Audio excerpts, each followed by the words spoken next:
colocar do meu tamanho.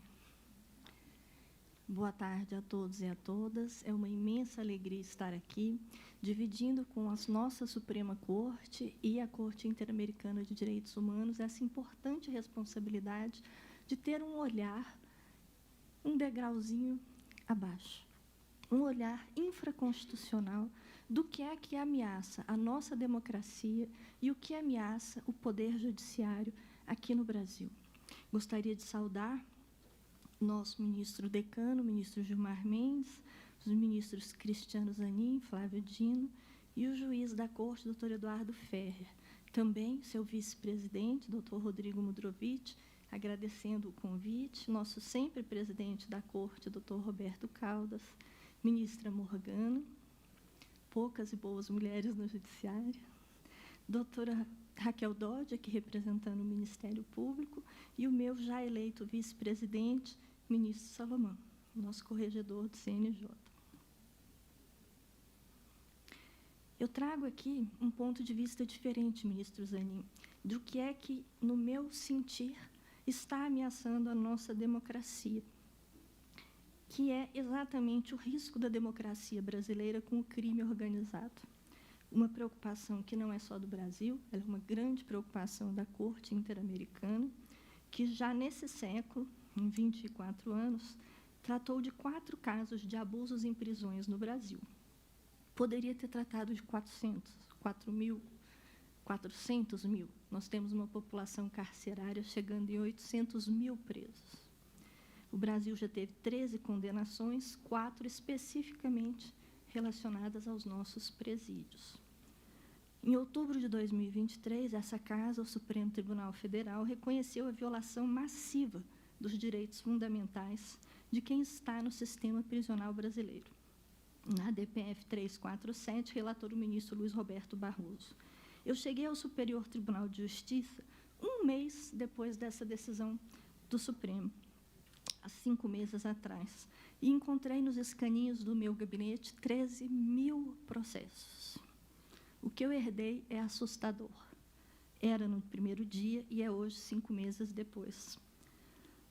Quem olha de fora imagina que a violência no Brasil se dá por pessoas individuais, um criminoso, que comete aqueles crimes que todos nós estudamos, ou há muito tempo atrás, ou recentemente, no nosso Código Penal. Centenas de tipos penais no Código Penal em legislação extravagante. Eu imaginei que lá eu encontraria furto, lesão corporal, estupro, homicídio, diversos crimes. Mas essa não é a realidade do Poder Judiciário, não é a realidade do Superior Tribunal de Justiça. A criminalidade que mais cresce no Brasil não é a praticada por um indivíduo, é a criminalidade praticada por organizações criminosas altamente complexas e que estão tomando conta, quando no menos, do trabalho do Poder Judiciário.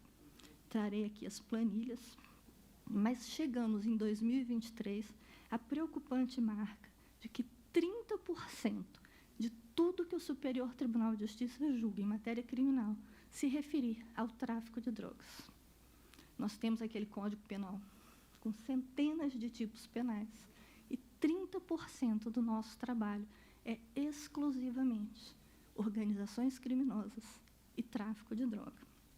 Está aqui conosco a doutora Raquel Dodge, que é a responsável pela 3ª sessão e sabe que esse é o nosso cotidiano. E ninguém está percebendo a gravidade dessa situação. Não estamos falando da pequena criminalidade, estamos falando de ocupar 1/3 do tempo do tribunal com organizações criminosas. Estamos assistindo todo dia, passo a passo, o processo histórico de ascensão do império das milícias e das organizações criminosas chamadas de facções, com ramificações em todos os estados brasileiros e para fora, e daqui do Brasil para fora. Crimes absolutamente diferentes do que eu imaginei que encontraria no Superior Tribunal de Justiça. Essa estrutura de organização criminosa pode ser radiografada, e eu lanço mão aqui das contribuições de Ana Flávia Messa, que estuda a criminalidade organizada no Brasil, para dizer que ela se revela de caráter empresarial. São atividades que têm uma estrutura hierárquica de empresa realmente.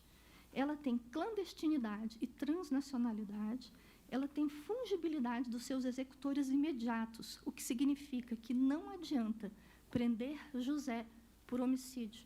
No dia seguinte, José é substituído por João, na mesma hierarquia, e o crime prossegue. Não é um crime que se obste com a prisão de uma pessoa, especialmente com a prisão da pessoa que está lá embaixo, na hierarquia. Ela também se revela pela adoção de extrema violência, terror, insegurança, elevado poder econômico, alto poder de intimidação, diversificação de atividades econômicas, via lavagem de dinheiro, e o que nos interessa aqui e o que nos ameaça, a estreita ligação com o poder estatal, que é o que vem acontecendo. É a situação brasileira, mas não é uma invenção brasileira. O que eu vou tentar mostrar aqui, já que estamos no âmbito da nossa corte interamericana, é o que está acontecendo de situação tão grave, em alguns casos pior, em alguns casos menos grave, nos nossos países irmãos aqui das Américas. Espero acertar. Acertei. E eu começo com a situação do México, que é onde nos parece que a democracia esteja mais ameaçada. Não é o mais violento, mas é onde, de fato, a democracia está mais ameaçada, também o seu poder judiciário. Os grupos de crime organizado estão transformando a campanha das eleições gerais, agora do dia 2 de junho, em um verdadeiro campo de batalha, tornando o atual período eleitoral o mais mortífero da história do México. Temos, atualmente, mais de 20 candidatos mortos.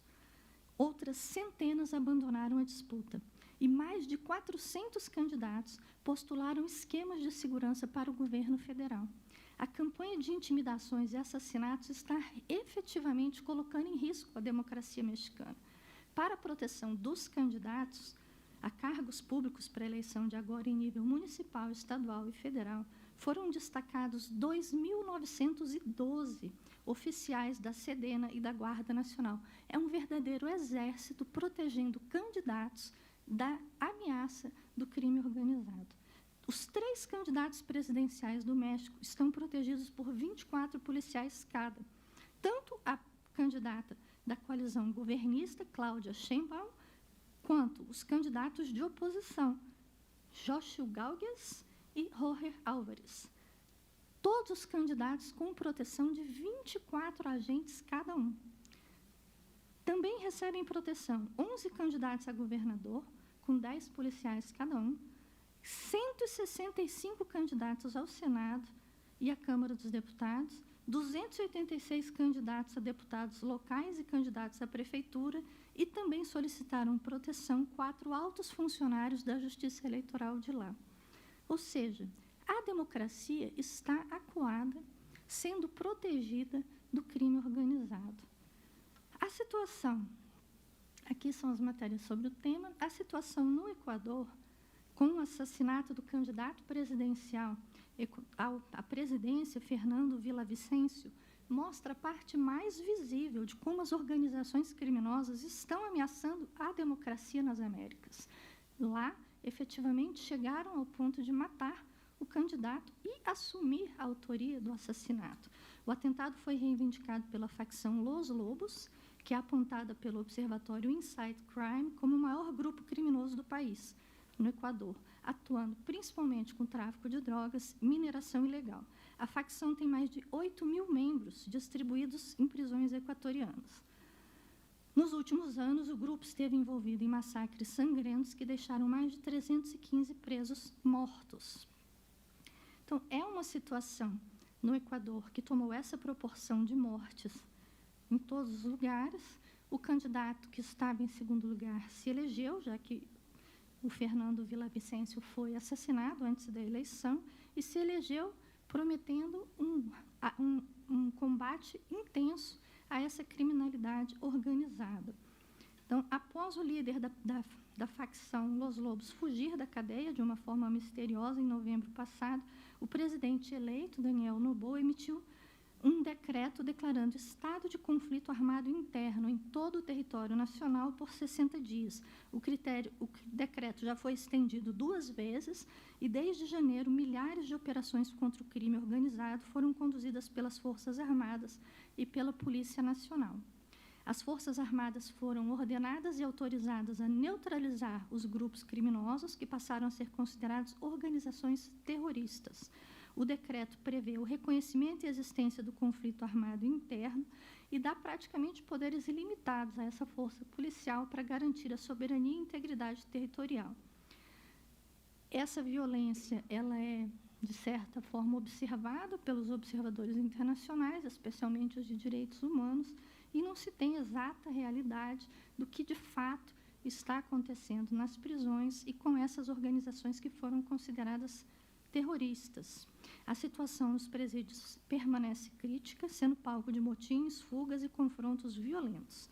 Mergulhada nessa violência, a nação superou em 2023 todos os recordes de apreensão de droga e de homicídios, chegando ao preocupante índice de 46 homicídios a cada 100 mil habitantes.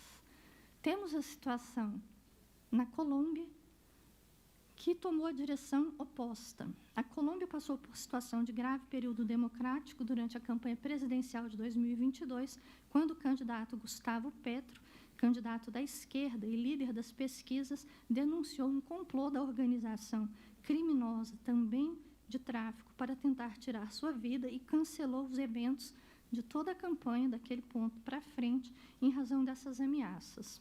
Segundo informações divulgadas pelo candidato que acabou eleito, o grupo criminoso La Cordilheira planejava o ataque contra sua vida.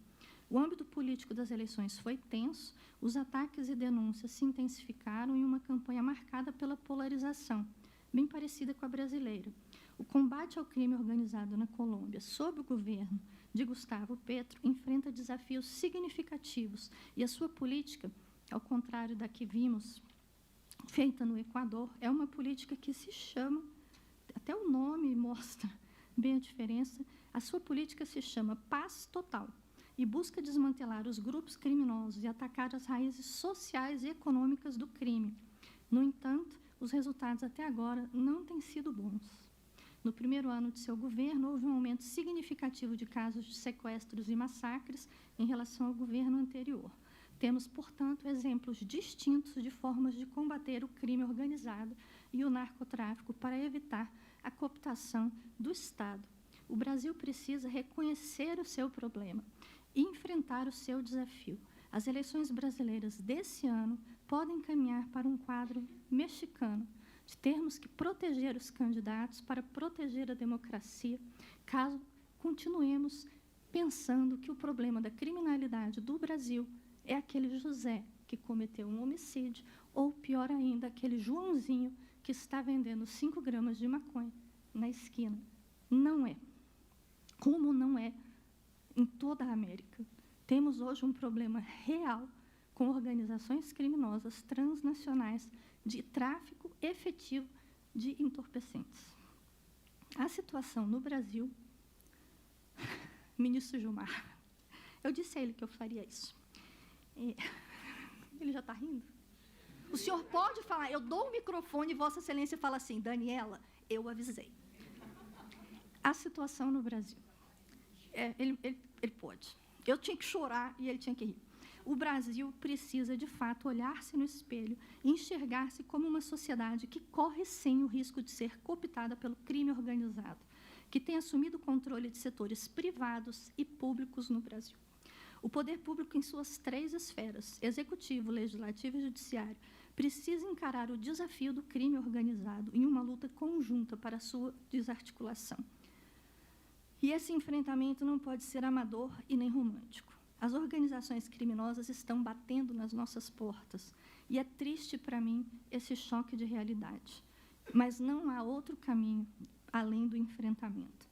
A dimensão e capacidade de ação e influência do crime organizado é um fator de risco à estabilidade do Estado brasileiro em seus 3 elementos clássicos, a soberania, o território e o povo.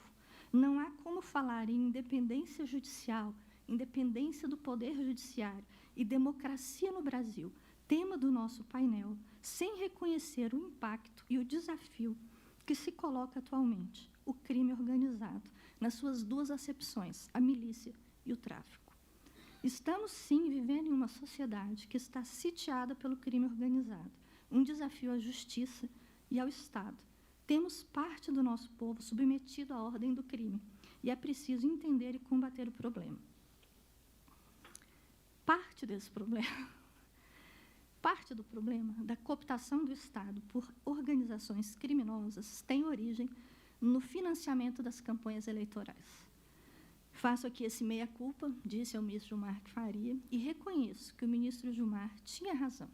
Em agosto de 2011, eu era conselheira federal da Ordem dos Advogados do Brasil, e é de minha autoria o parecer que veio a ser a ADIM 4650, proposta perante esta Suprema Corte. Meu entendimento, à época, era contrário ao financiamento privado de campanhas eleitorais. No meu entendimento, violaria o princípio sagrado da democracia, um homem, um voto. E como a empresa não é cidadã, ela não vota e não deveria poder participar do processo eleitoral. Assim, defendi esse posicionamento que veio trazido pelo Conselho Federal aqui para o Supremo Tribunal Federal.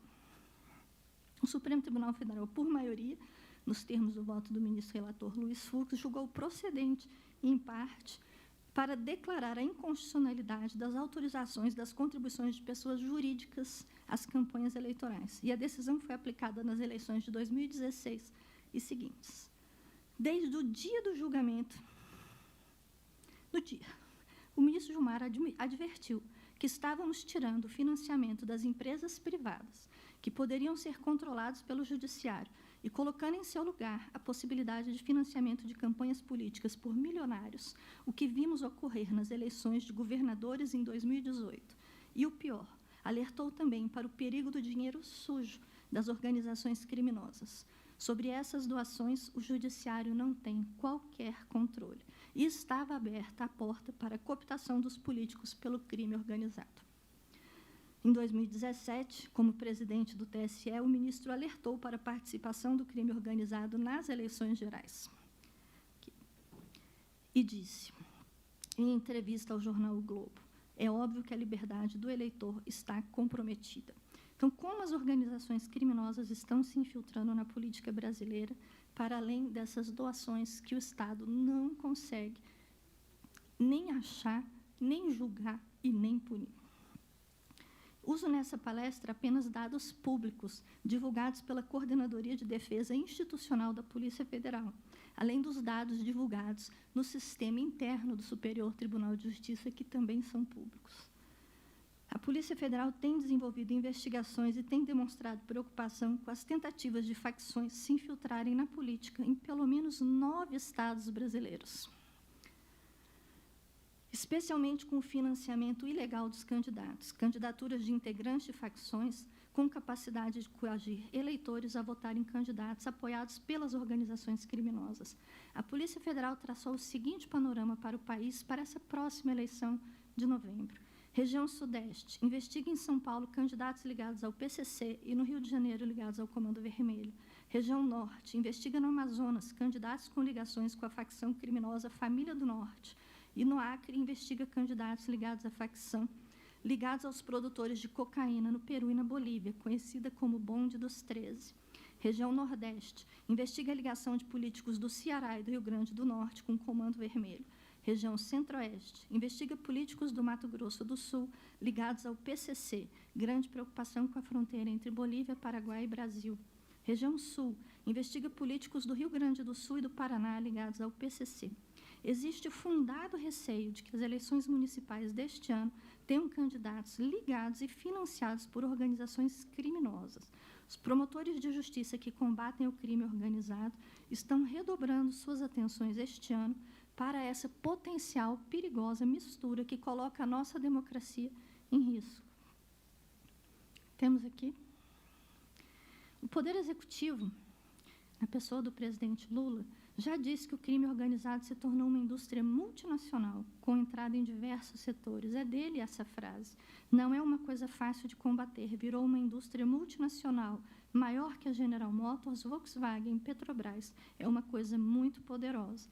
Na ocasião, o presidente Lula disse que deseja humanizar o combate ao pequeno crime, enquanto o plano é jogar muito pesado no combate ao crime organizado, o que seria uma mistura dos métodos utilizados atualmente no Equador e na Colômbia, para se tentar evitar o caos na eleição, como no México. De medida concreta, em novembro de 2023, decretou a garantia da lei da ordem, o famoso GLO, em portos e aeroportos do Rio de Janeiro e de São Paulo, que são territórios federais, onde a União pode atuar, para combater o tráfico internacional de drogas e de armas. E essa GLO, que estava prevista para durar até maio agora, foi prorrogada até junho. E até maio de 2024 resultou na apreensão de 172 toneladas de drogas, 282 armas, na prisão de 3.178 pessoas, em fiscalização de 11.200 embarcações e 107 mil cargas. Então, aqui é a situação real e como as organizações criminosas estão se infiltrando no nosso sistema judiciário e ameaçando a sua independência. Eles estão se infiltrando nos seus 3 braços irmãos, a OAB, o Ministério Público e o Poder Judiciário. Tivemos esse ano já a morte de 4 advogados assassinados de forma violenta. Esse que está noticiado foi assassinado na porta da OAB do Rio de Janeiro. Era um advogado, aparentemente sem qualquer ligação com atividades ilícitas, mas que defendia pessoas ligadas ao mercado ilícito de apostas, que é um dos ramos do crime organizado no Brasil. O juiz do processo afirmou: o crime praticado demonstra falta de medo da atuação da justiça. Sugerem fortemente que o grupo responsável pela execução tem a intenção de enviar uma mensagem clara, um recado de afronta ao Estado Democrático de Direito. Isso está nos autos, na denúncia do juiz. Desde 2005, o PCC criou o Sintonia dos Gravatas, que são advogados ligados à facção e que cuidam da parte jurídica da organização criminosa. Levam recados de dentro para fora dos presídios. Dezenas já foram presos e punidos pela OAB, o que não adianta nada. Como eu falei desde o início, a gente pega o de baixo e, no dia seguinte, esse jovem advogado é substituído por outro jovem advogado com a mesma função.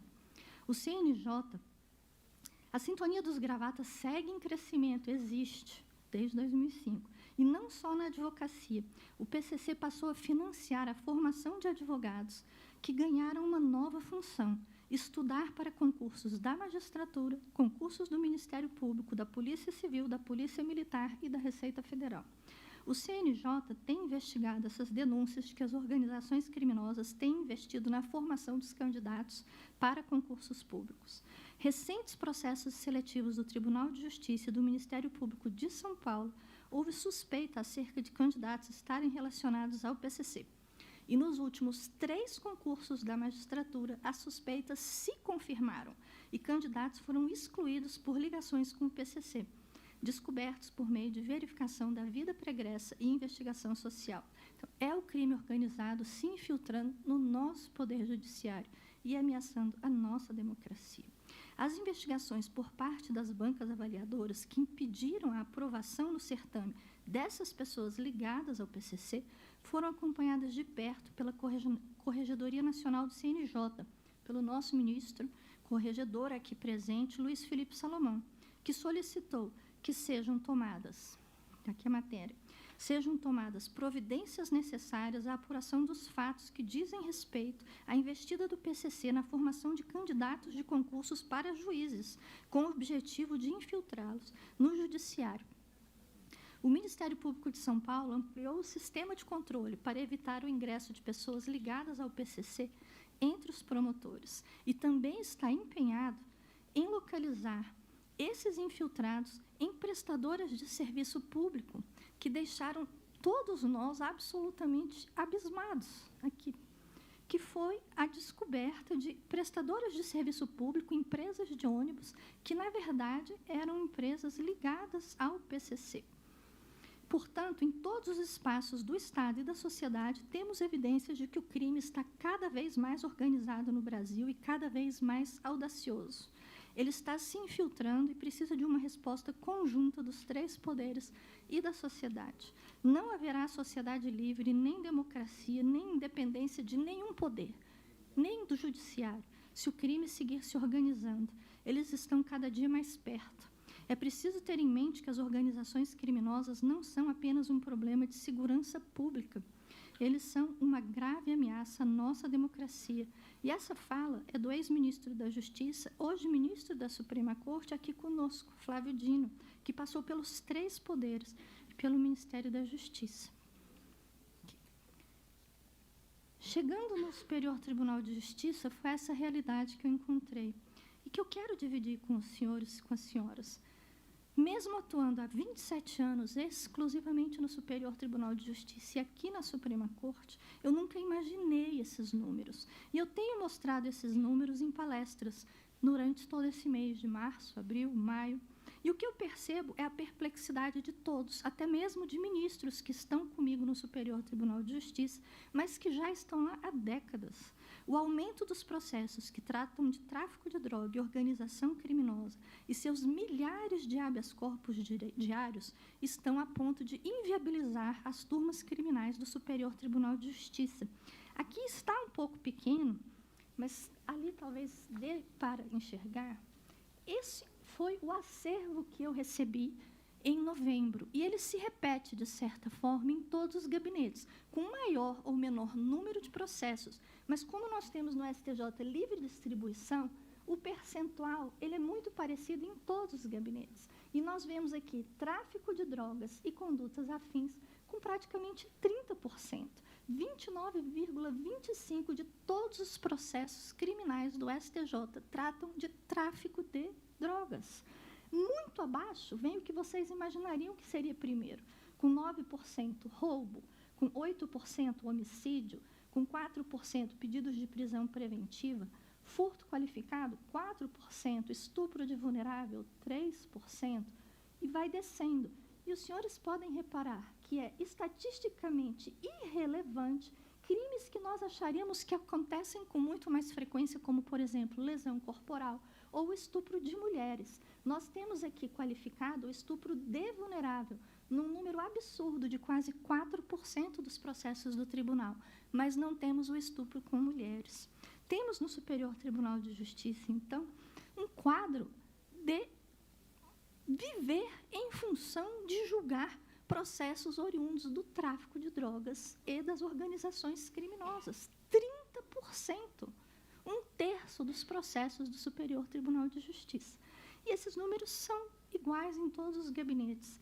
A média que nós temos é entre 500 e 1.000 habeas corpus por dia, todos os dias, divididos por 10 ministros. Eles começam na segunda-feira, com 100 processos por dia para cada ministro, e eles vão diminuindo à medida que chega a sexta-feira. Na sexta-feira, nós chegamos em 50 habeas corpus para cada ministro, todos os dias. Cerca de 5% apenas é deferido.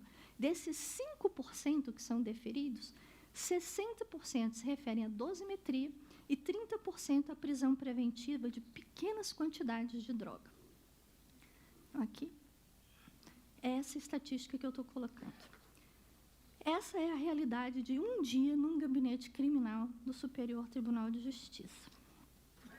Chegamos a 18 indeferimentos diários em processos de tráfico e um deferimento, é uma média de 1 para 18.